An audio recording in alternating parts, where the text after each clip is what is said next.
नमस्कार नमस्कार फेरि पनि नमस्कार। खेल एकदम रोमाञ्चक थियो। भर्खरै क्रिकेट म्याच सम्पन्न भयो र सम्पन्न त नभनौँ, अब एउटा गेम सकियो। निकै एकदम प्रतिस्पर्धात्मक गेम, रमाइलो थियो। रमाइलो हुँदाहुँदाखेरि पनि अब नेपालले हार बिहोर्नु पर्ने अवस्था देखियो अन्तिम अन्तिम अवस्थामा।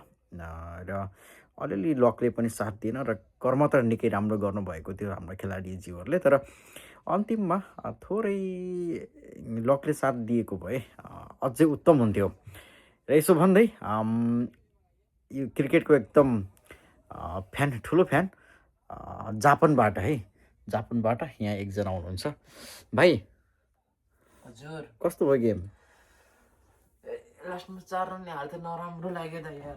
4 रनले है, अन्तिममा 4 रनले हार्दाखेरि भाइ आज खाना पनि नखाएर बसेको अवस्था छ क्या। फेरि अब टक्क गेम जित्यो भने पार्टी भन्ने कुरा थियो।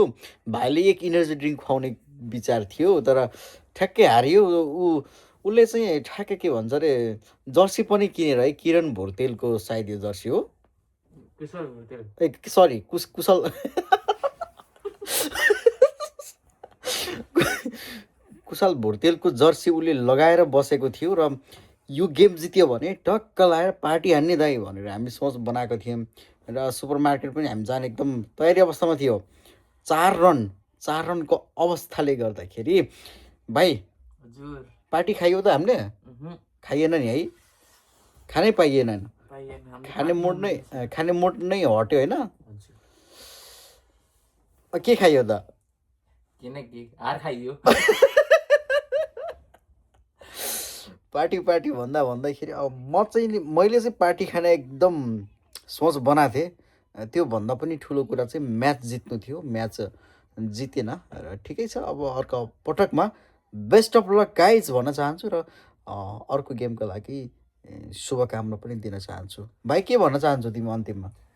अर्कोचोटिलाई अलि कुशल भुर्तेल, दिपेन्द्र सिंह ऐरी र रोहित पौडेल अलि राम्रो पर्फर्मेन्स गर्यो भने जित्ने सम्भावना छ। ओके, भाइको एकदम मिठो सन्देश।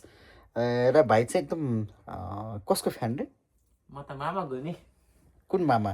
कुशल भुर्तेल। कुशल भुर्तेल। ल बेस्ट अफ लक ल सबैजनालाई। ल ओके, लभ यु गाइज।